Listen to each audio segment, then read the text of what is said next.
하나님께서 하나님의 마음에 합한 사람 다윗을 이스라엘의 왕으로 세우셨습니다. 기름 부음 받은 자로 온 이스라엘의 열국을 통치하는 하나님의 주권과 하나님의 통치를 대리하는 이스라엘의 왕으로 다윗을 세우셨습니다. 하나님의 때가, 하나님의 시간이, 그 충만한 하나님의 그 계획 안에서, 하나님의 시간에 하나님께서는 다윗을 이스라엘의 왕으로 세우십니다. 여러분, 그런데 다윗이 이스라엘의 왕이 되고 나서, 하나님의 통치의 대리자로 세움을 받고 나서 다윗의 마음 가운데 소원함이 있었습니다. 다윗의 마음에 간절히 바라고 그가 간절히 소망했던 그 한 가지는 이스라엘 왕국 가운데 이전에 빼앗겼던 하나님의 법궤, 이가봇, 하나님의 영광이 다 떠났다. 블레셋에게 빼앗겼던 그 법궤를 기럇 여아림의 바알레 유다에 오랜 시간 방치되어 있었던 하나님의 영광을 상징하는 그 법궤를, 하나님의 임재를 갈망하면서 이스라엘에 다시 회복시키는 것, 그래서 다윗 성전에 그 법궤를 다시 회복시켜서 안치하는 것, 그것을 다윗은 간절하게 바랬습니다. 우리가 앞서 살펴본 본문의 말씀을 통해서 다윗이 그 하나님의 법궤를 어떻게 이동하면서 다시 그 하나님의 영광을 회복했는가, 그 하나님의 임재 안에서 기뻐하는 다윗의 모습을 봤습니다. 여러분, 그런데 하나님께서 이제 법궤를 회복한 이스라엘에, 다윗의 왕국에 다윗을 통해서 하나님의 왕권을 나타내시는 하나님의 그 영광이 이스라엘에 미치게 되자 이스라엘 왕국은 부강하게 됩니다. 평안을 누리게 됩니다. 다윗의 원수를 하나님께서 다 이기게 하십니다. 왕국이 견고하게 서갈 때, 그런데 그때 다윗에게 또 다른 바램과 소망이 생겼습니다. 하나님을 위한 소원이었습니다. 다윗의 마음속에 품게 된 또 다른 소원, 다윗의 마음에 그토록 간절하게 열망하는 다윗의 그 간절한 바램, 그것은 무엇이냐면 바로 하나님을 위하여 여호와를 위한 집을 짓는 것, 그것을 다윗은 간절히 바랬습니다. 여러분, 사무엘하 7장 1절 2절 말씀을 보시죠. 여호와께서 주위의 모든 원수를 무찌르사 왕으로 궁에 평안히 살게 하신 때에 왕이 선지자 나단에게 이르되, 볼지어다 나는 백향목 궁에 살거늘 하나님의 궤는 휘장 가운데 있도다. 다윗이 지금 하나님을 위한 집을 짓기를 소망하는, 여호와의 성전을 건축하기 위한 그 소망을 품게 된 때, 그때는 다윗이, 하나님께서 다윗의 모든 원수를 이기게 하셔서 이제 더 이상 대적을 찾아볼 수 없고 이스라엘의 평강이 찾아온 백향목 궁에서 안전하게 평안을 누릴 때 다윗이 지금 하나님을 위한 여호와의 집을 짓기를 소원하는 것입니다. 여러분, 우리는 우리의 인생 속에서 곤고한 시간을 지나고 우리의 인생 속에서 무언가 광야의 시간을 지나는 것 같은 환난 날에 나를 부르라, 내가 너를 건지리니 내가 나를 영화롭게 하리라, 시편 기자의 고백처럼 우리는 곤고하고 궁핍한 환난의 시간에는 여호와 하나님을 찾고 여호와 하나님을 향해서 우리의 마음을 두지만, 평안하며 안전할 때, 번영을 누리고 있을 때, 성공하고 있을 때, 그때 하나님을 위하여 하나님을 향한 열심을 품는 것은 참 어려운 일입니다.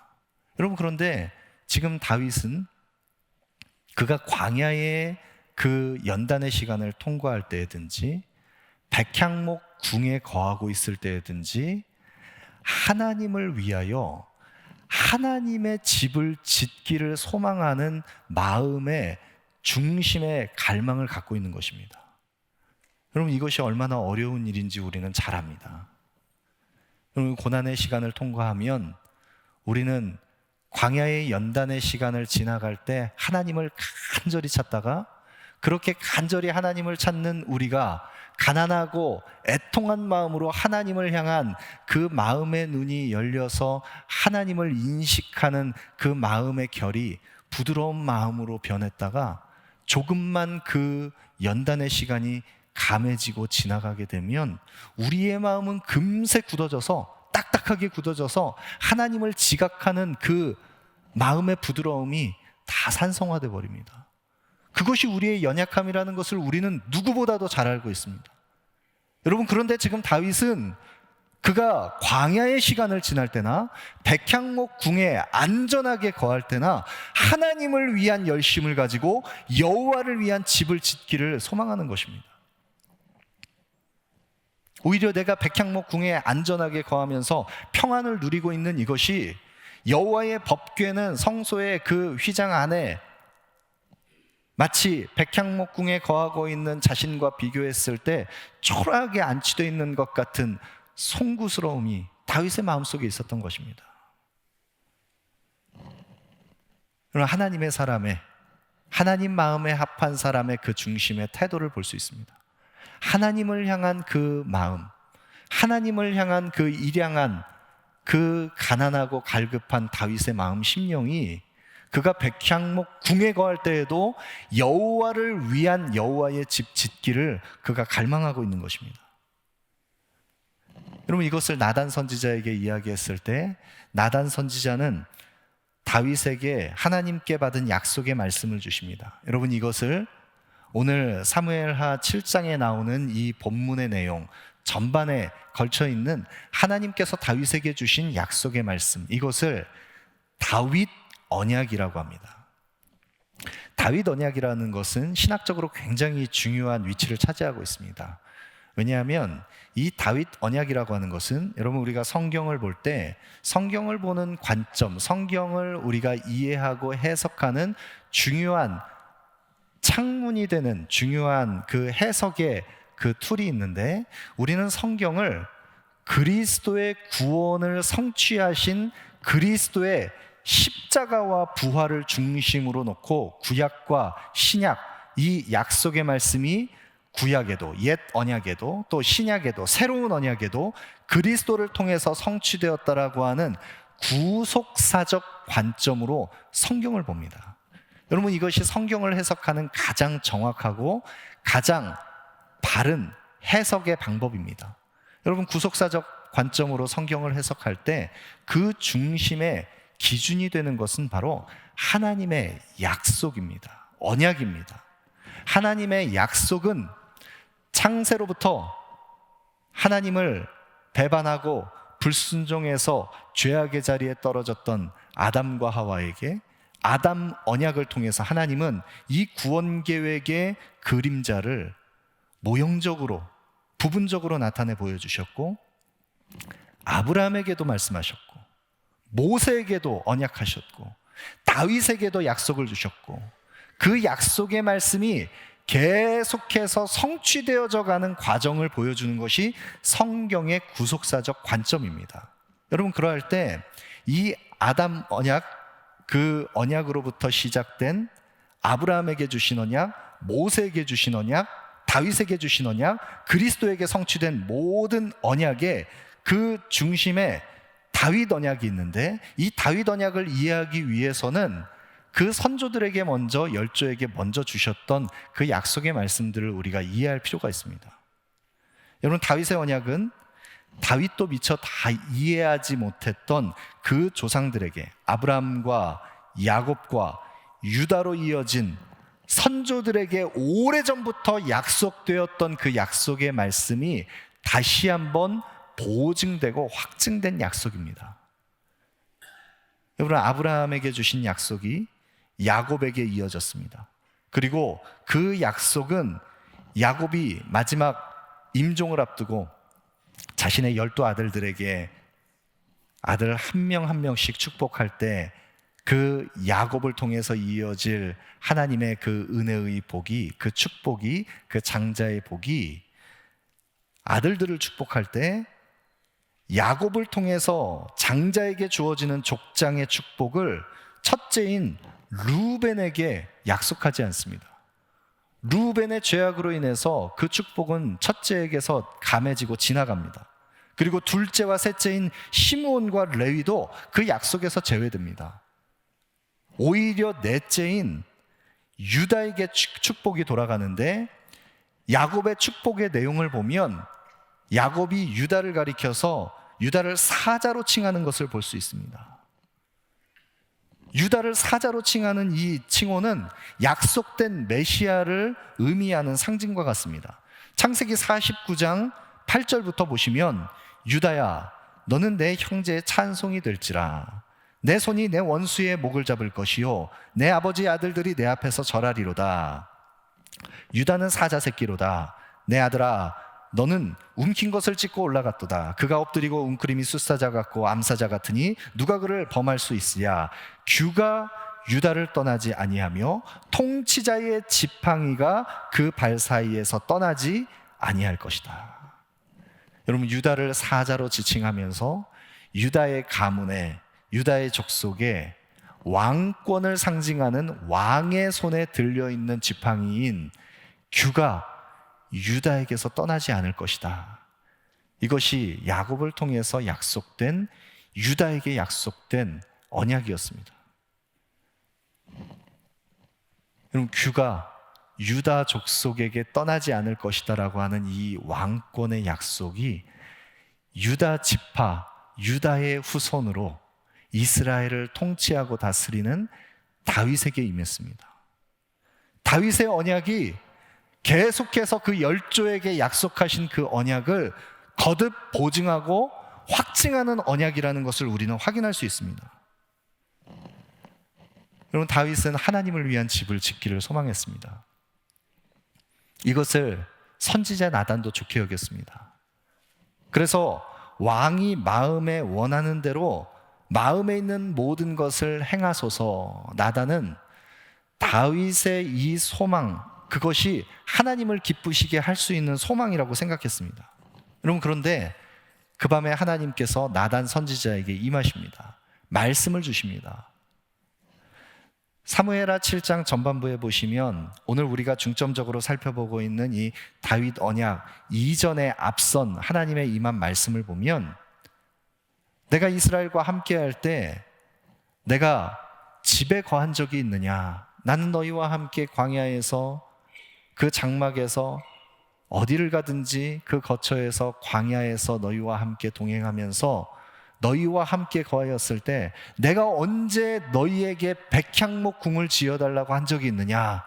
하나님께서 나단 선지자를 통해서 다윗을 통해서 집을 짓는 것, 그것이 하나님의 그 계획 안에서 하나님을 기쁘시게 할 수 있는 것이라는 것을 다시 보증해 주시고 그것을 허락해 주시는 내용이 없습니다.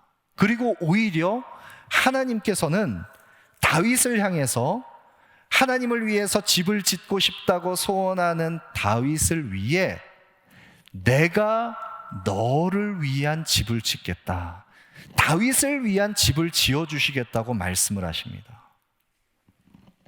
여러분, 하나님께서는 다윗이 짓는 집, 하나님을 위한 거룩한 성전, 그것이 백향목 궁에 비견될 더 화려한 웅장한 성전이라 할지라도 하나님께서는 하늘 위에 거하시고 그 땅을 발등상으로 삼으시는 온 우주 만물을 통치하시는 하나님께서는 인간이 만든 그 제한된 처소에 갇혀 계신 제한받으시는 하나님이 아니십니다. 살아계신 하나님은 그 영광을, 하나님의 주권을 온 우주 가운데 충만하게 나타내 보이시는 하나님이십니다. 그러나 하나님을 사랑했던 다윗의 그 열심과 하나님을 중심으로 갈망하는 다윗의 그 바람이 여호와를 위하여 집을 짓기를 소망했지만 그것은 하나님의 뜻과 달랐습니다. 여러분, 때로는 우리의 인간의 열심이, 내 뜻과 내 의지가 하나님을 기쁘시게 하기 위한 것이라는 그 또 다른 포장된 열심을 가지고 하나님의 뜻이 아닌 것을 추구하는 인간의 그릇된 바램과 열망이 있을 수 있습니다. 물론 그 동기가 하나님을 기쁘시게 하기 위한 것이라 할지라도 때로는 우리의 뜻이 하나님의 뜻과 무관하게 나타날 때가 있습니다. 여러분, 그러나 하나님께서는 하나님의 뜻과 무관한 내 열심을 오히려 선하신 하나님께서는 하나님의 열심으로 그것을 합력하여 선을 이루는 하나님의 도구로 그것을 바꾸어 내실 때가 있습니다. 하나님의 열심은 결코 실패함이 없습니다. 나는 실수하고 나는 실패할 수 있지만 하나님의 열심은 한 번도 실패한 적이 없습니다. 다윗은 여호와를 위하여 집을 짓겠다고 했지만 하나님께서는 다윗을 위하여 집을 지어주시겠다 약속하십니다. 여러분, 다윗 언약의 내용을 우리가 대략 살펴보면 하나님께서는 다윗에게 다윗의 이름을 위대하게 만들어줄 것이다 9절에 약속하십니다. 또 하나님께서 이스라엘을 위한 한 처소, 한 곳을 정해서 그곳에 나라를 세우시겠다고 10절에 약속하십니다. 또 사사시대와 같은 다른 원수에게 쫓겨나는 그런 위협 속에 처하지 않고 승리와 평안을 11절 말씀 속에 약속하십니다. 하나님께서 약속하신 대로 이스라엘은 부강하게 됩니다. 하나님께서 주시는 번영을 누리게 됩니다. 여러분, 그런데 하나님께서 약속하신 이 다윗 언약의 내용을 좀 더 구체적으로 우리가 살펴보면 11절 후반부부터 12절, 13절까지 계속 이어지는 내용들인데 여호와 하나님께서 11절에 너를 위하여 집을 짓고 12절에 내 수완이 차서 이제 내가 조상들과 함께 열조로 돌아가서 조상들과 누울 때 내가 내 몸에서 날 씨에서 내 뒤를 이어 나라를 견고하게 할 것이다. 다윗의 후손이 그 왕국을 이어갈 것이라고 약속하십니다. 그리고 13절에 내 이름을 위하여 집을 건축할 것인데 그런데 나는 그의 나라 왕위를 영원히 견고하게 할 것이다. 다윗의 왕가를 다윗의 그 후손들에게 영원히 견고하게 다윗의 집이 세워질 것을 약속하십니다. 여러분, 그런데 14절 15절에 보시면 다윗의 몸에서 날 자, 다윗의 몸에서 나오는 후손, 그를 통해서 세워질 이 다윗의 왕국이 다윗의 몸에서 나오는 그 후손, 그 아들, 그 자손을 그를 내 아들이라, 나는 그의 아버지가 될 것이다. 하나님께서 약속하시는데 그러나 만일 그가 죄를 범하면 내가 사람 매와 인생 채찍으로 그를 연단하겠지만 그러나 그를 내가 이전에 세웠던 사울 왕과 같이 그가 범죄하였을 때 그 기름 부음 받은 것을 거두어서 사울 왕을 폐위했던 것처럼 그에게서 그 은총을 빼앗아 거두지는 않고 내 집과 다윗 내 집과 내 나라가 영원히 보존되고 내 왕위가 영원히 견고하게 서게 될 것이다 약속하십니다.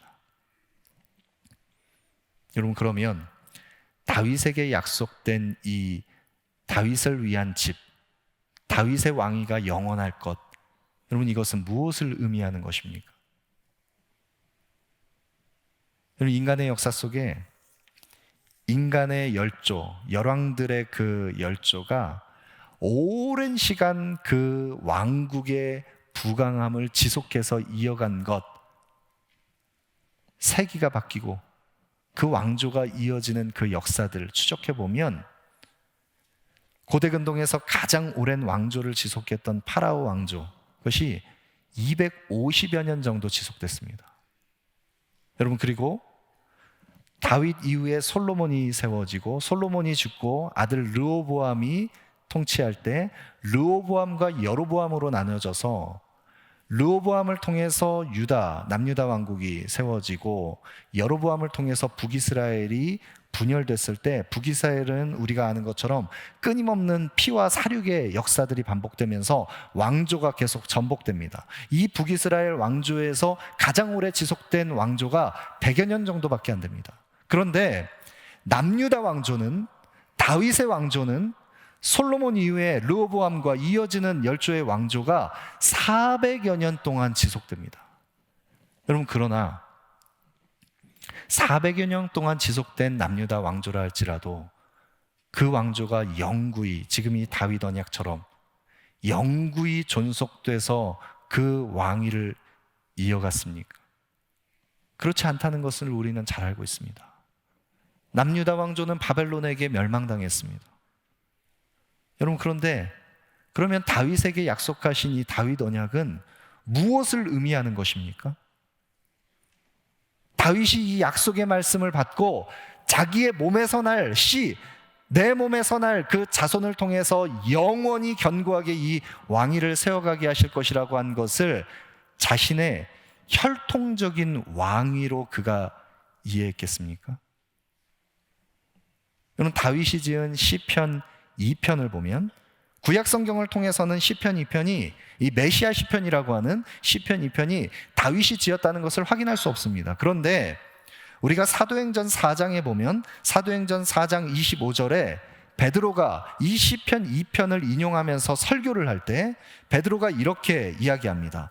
또 주의 종 우리 조상 다윗의 입을 통하여 성령으로 말씀하시기를. 그리고 시편 2편을 인용하는데 시편 2편 1절 2절에 보시면 어찌하여 이방 나라들이 분노하며 민족들이 헛된 일을 꾸미는가. 세상의 군왕들이 나서며 관원들이 서로 꾀하여 여호와와 그의 기름 부음 받은 자를 대적한다. 세상의 열방의 이방 나라 족속들이, 세상의 군왕들이 허사를 경영하고 꾸밉니다. 그들이 꾸며내는 일이라고 하는 것은 여호와 하나님과 기름 부음 받은 자 크리스토스라고 하는 메시아 그리스도를 대적하는 세상 나라 군왕들이 허사를 경영합니다. 여기에 기름 부음 받을 자, 그는 메시아 그리스도를 상징합니다. 우리가 그들의 맨 것을 끊고 그 결박을 벗어버리자 반역을 꾀하는 이 세상 나라 군왕들의 헛된 도모에 시편 2편 4절에 보면 하늘에 계신 이가 웃으시며 주께서 그들을 비우시로다. 그 헛된 도모를 하늘에서 보시고 하나님께서 그들의 헛된 경영과 도모를 비웃으십니다. 그리고 여호와 하나님께서 그때 분을 바라며 진노하사 그들을 놀라게 하며 이르시기를 내가 나의 왕을 내 거룩한 산 시온에 세웠다 하시리로다.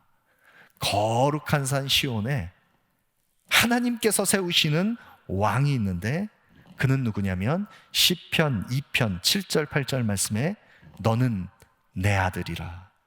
오늘 내가 너를 낳았도다. 이방 나라를 내 유업으로 주리니 내 소유가 땅 끝까지 이르리라. 여러분, 이 메시아 시편을 다윗이 지었습니다. 다윗은 그의 몸에서 날 그의 후손으로 오시는 이 그리스도가, 그 메시아가 세상 나라 모든 열방을 회복시키는 만왕의 왕으로 오실 메시아라는 것을 그는 그림자처럼 보았던 것입니다.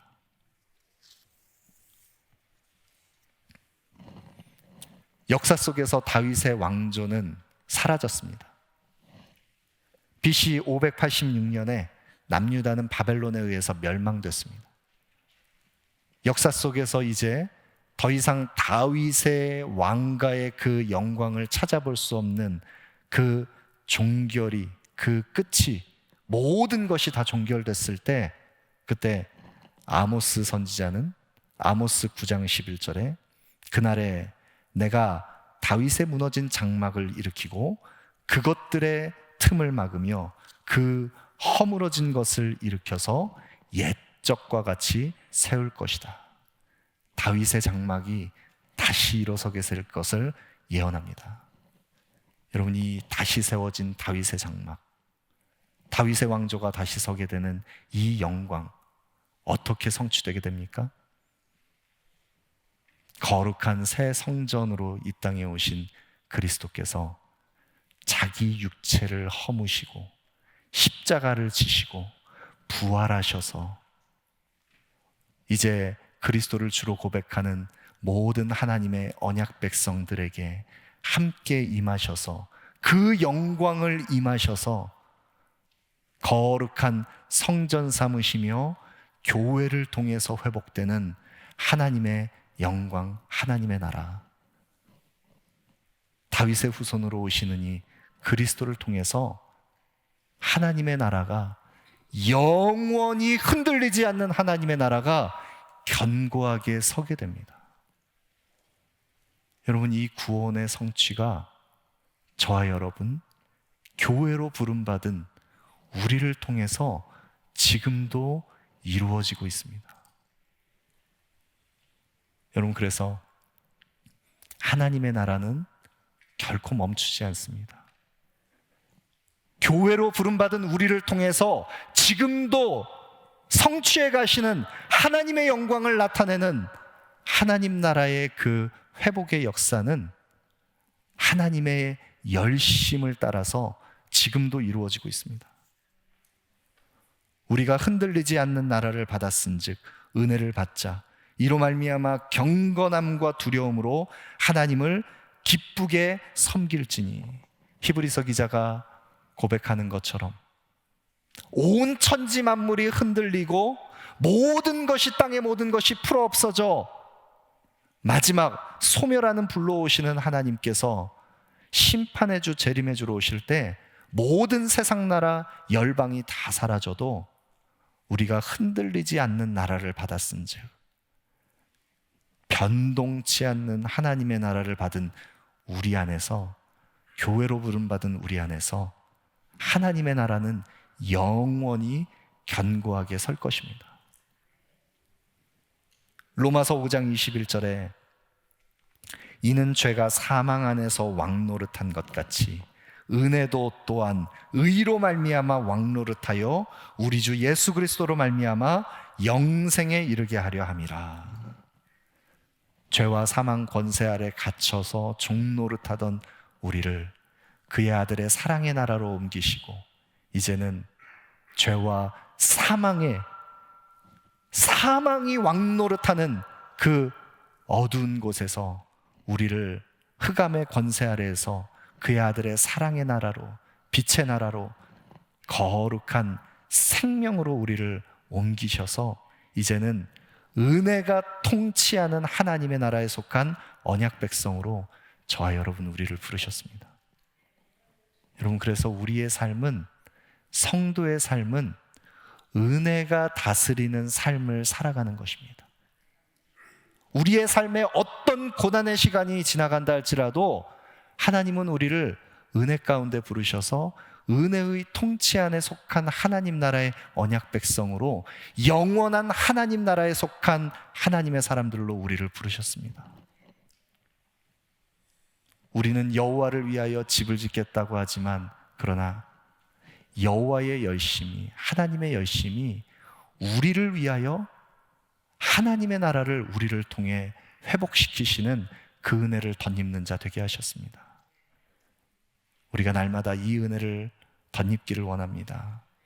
하나님의 나라에 속한 우리 모두에게 우리의 삶을 주장하시고 다스리시고 이끄시는 은혜의 통치 안에서 하나님의 주권이 세워지는 언약 백성의 삶, 우리 모두가 살아가기를 소망합니다.